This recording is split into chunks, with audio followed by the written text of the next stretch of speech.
Avez-vous entendu parler de la règle des 10? Elle repose sur une sagesse financière ancestrale que beaucoup suivent encore aujourd'hui. Les familles qui l'appliquent trouvent souvent une plus grande sérénité et une plus grande liberté dans la gestion de leur argent.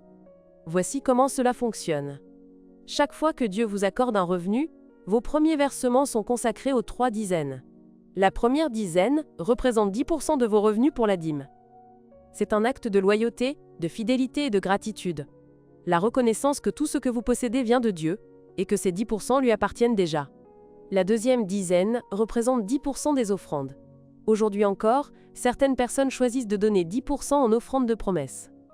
Cela montre que vous reconnaissez chaque revenu comme un don de Dieu et qu'il y a plus de bénédiction à de donner qu'à recevoir. Et la troisième dizaine représente 10% de l'épargne. Un don pour votre avenir, pour vous préparer aux imprévus et prendre soin de votre famille dans les moments difficiles.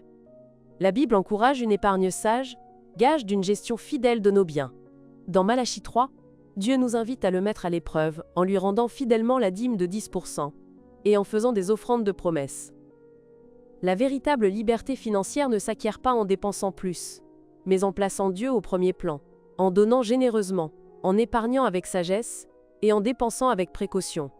Aujourd'hui, en rendant notre dîme et en faisant des offrandes de promesses, offrons à Dieu le meilleur de nous-mêmes, en nous faisant passer en dernier et en le mettant en premier.